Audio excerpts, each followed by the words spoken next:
Good morning, students. Today I am going to start a new topic under the chapter number 2, electrical potential and capacitance, and the topic is capacitors and capacitance. This is my episode number 6, which is in continuation with the episode number 5. So now let us start with the topic capacitors and capacitance. So now, what is capacitor and what is capacitance?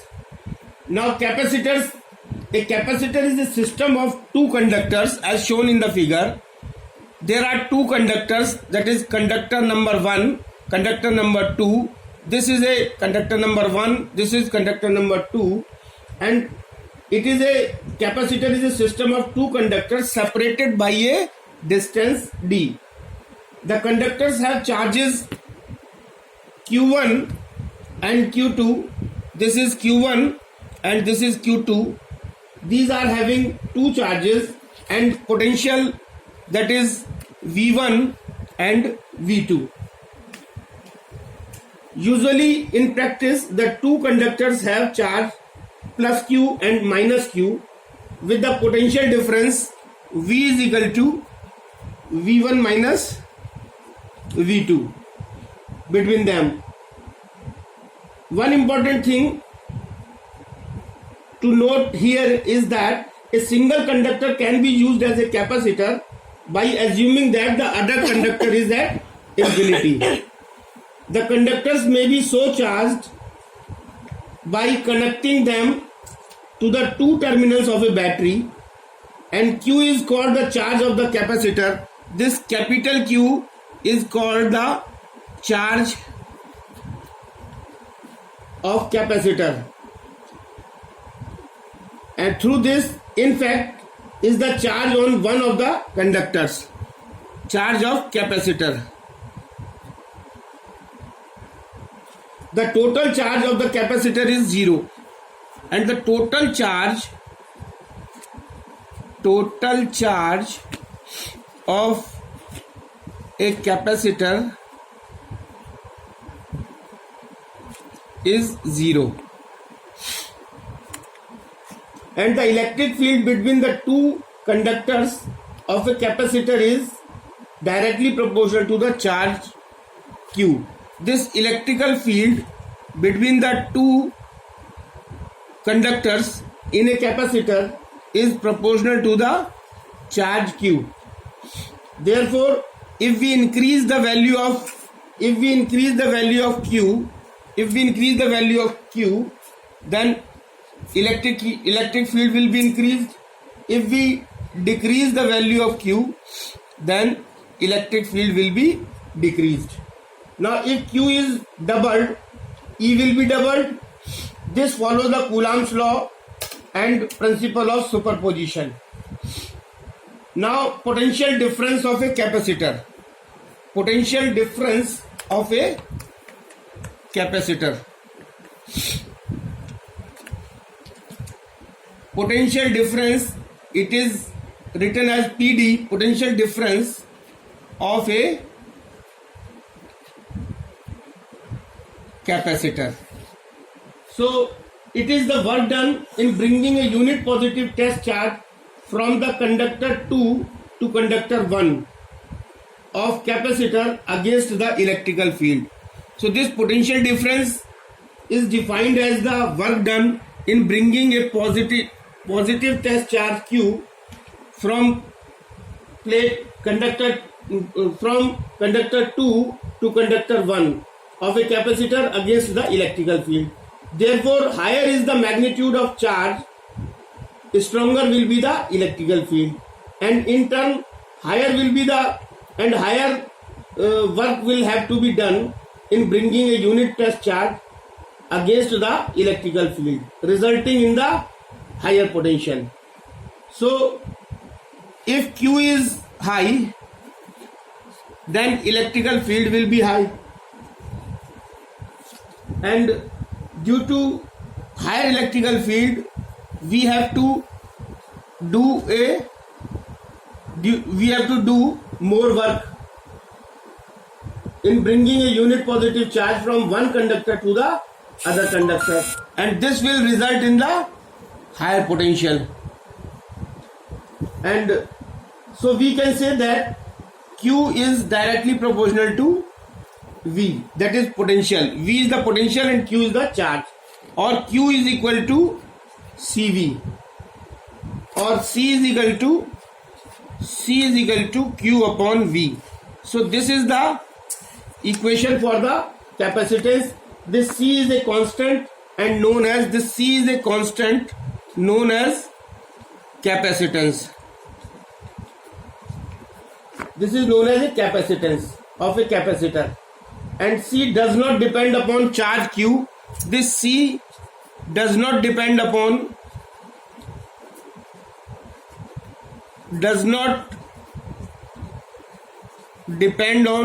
Q, and C does not depend on V. The capacitance C depends only on the geometrical configuration of the system of the two conductors. That is, C depends upon the shape and size of conductors. Shape, size, configuration of conductor.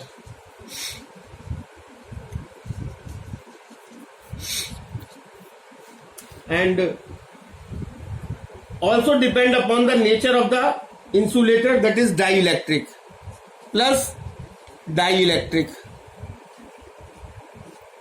or the nature of the insulators separating the two conductors. Now SI unit of capacitance is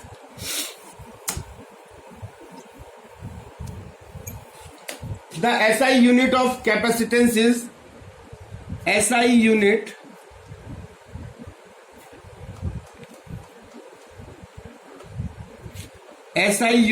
capacitance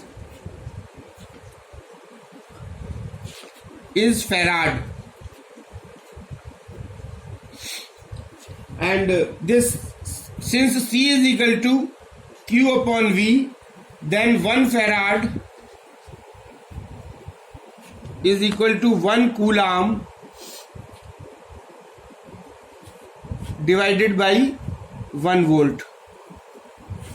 And the symbol of capacitor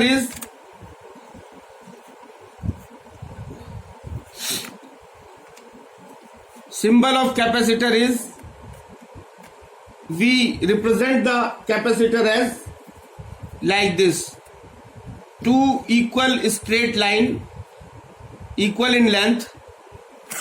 So this is the symbol of the capacitor.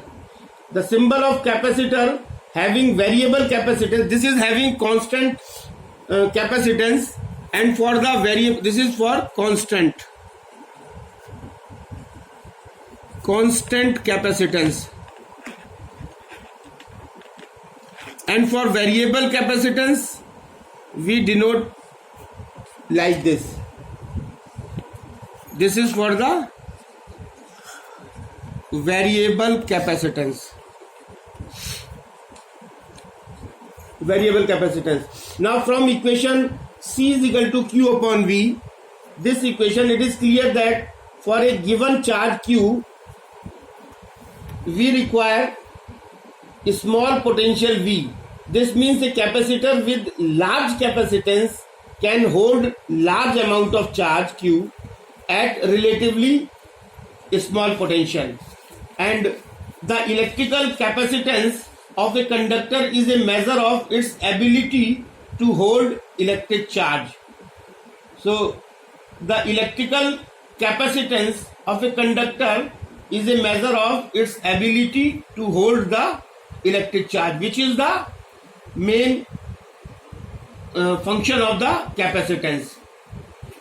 So higher potential difference arises only when there is a strong electrical field around the conductors, and because more work will have to be done against the electrical field to bring charge from one point to another.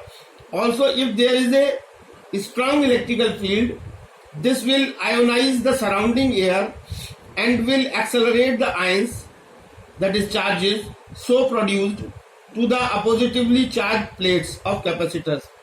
That means positive towards the negative and negative towards the positive.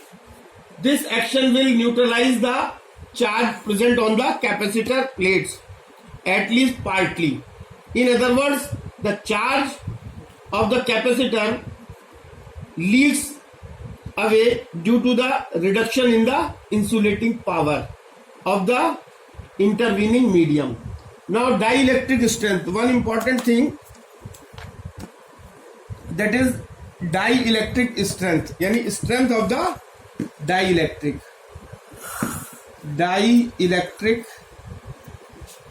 strength. So what is dielectric strength?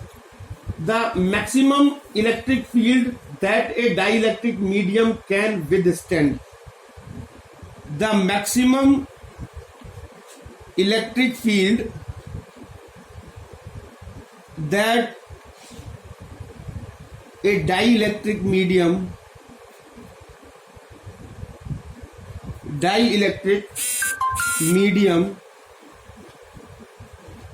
can withstand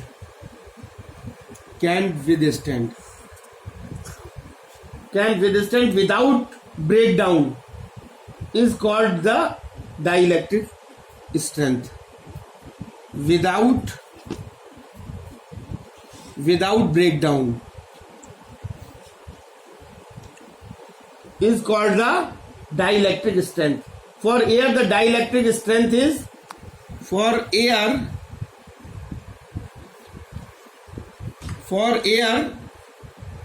dielectric strength is equal to 3 into 10 to the power 6 volt per meter. For a separation between conductors of the order of 1 centimeter or so, this field corresponds to a potential difference of 3 into 10 to the power 4 volt between the conductors. Volt per meter. Volt, because we are talking about potential. So thus, for a capacitor to store a large amount of charge without leaking, its capacitance should be high enough so that the potential difference and hence the electrical field do not exceed the breakdown limits. In other words, there is a limit to the amount of charge that can be stored on a given capacitor without leaking.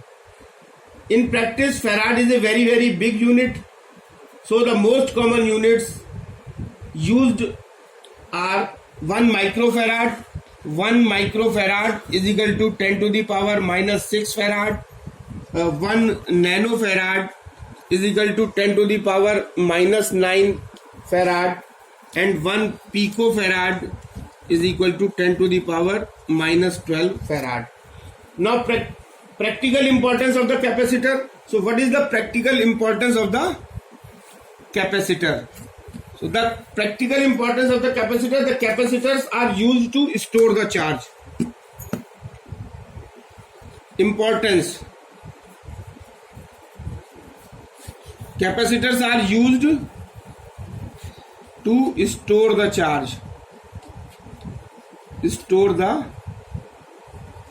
charge.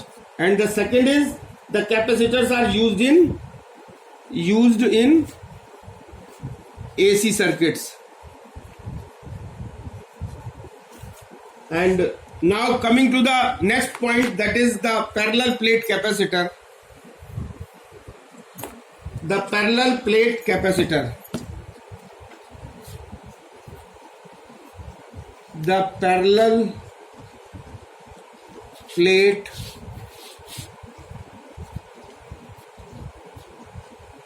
capacitor. As the name indicates, the parallel plates. This is as shown in the figure. There are two plates.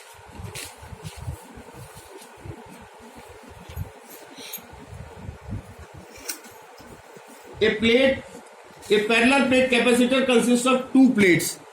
as shown here, there are two plates, plate number 1 and plate number 2, and two parallel plates, conducting plates, separated by a small distance d, and suppose the intervening medium between the plates is vacuum. Suppose in between these two plates there is a vacuum, and A is the area of the plate and D is the distance between the plate.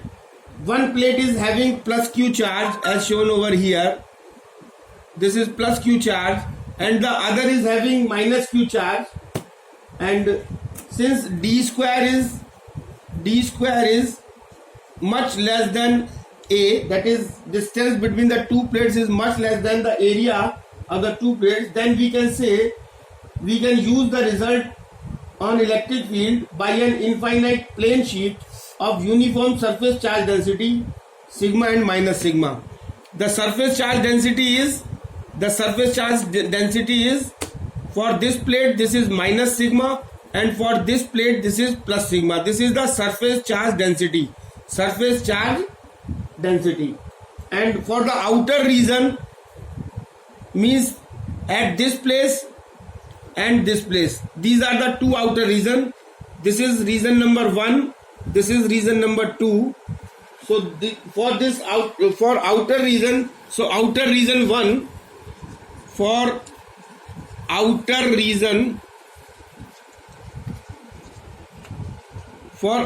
region number 1, what will be the electrical field?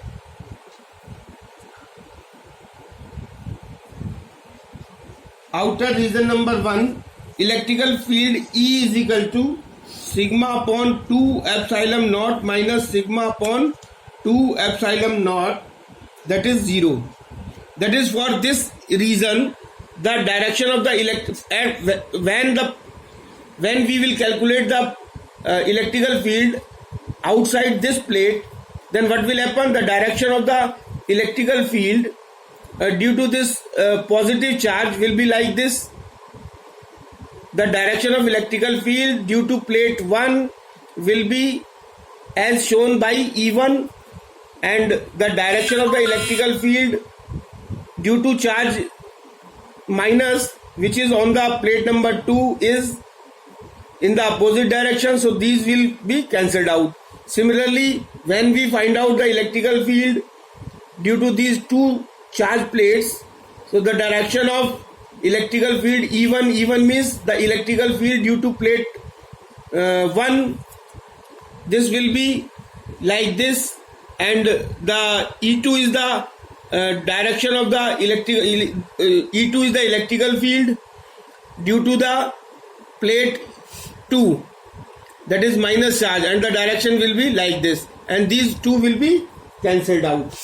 So for the outer region number 1 and outer region number 2, for outer region number 2, the electrical field will be E is equal to sigma upon 2 epsilon naught minus sigma upon 2 epsilon naught is equal to 0. Now in the inner region between the plates 1 and 2, if we find out the electrical field in between these two, plate number 1 and plate number 2, in between these two plates, if we find out the electrical field, so the third number is in the inner region,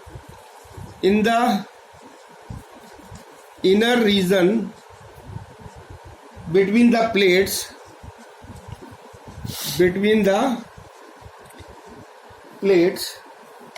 what will be plates 1 and 2, then what will be the electrical field? This will be added up. E is equal to sigma upon 2 epsilon naught plus sigma upon 2 epsilon naught, and this will be equal to sigma upon epsilon naught.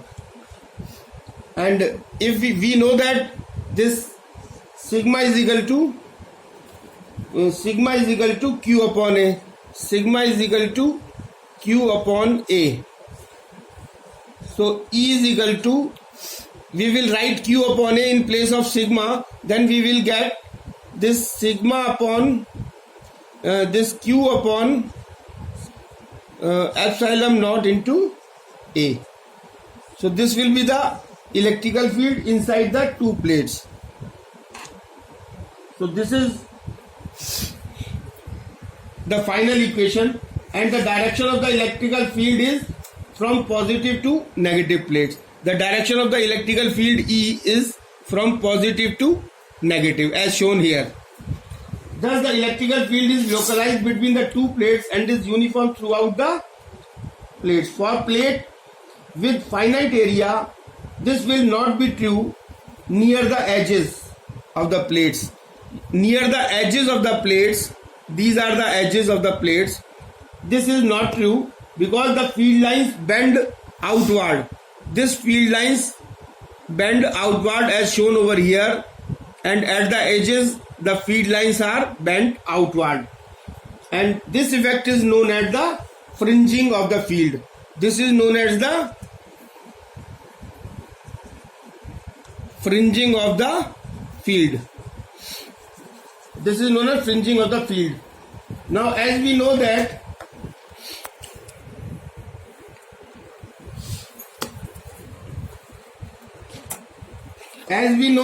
E is equal to minus dV upon dx.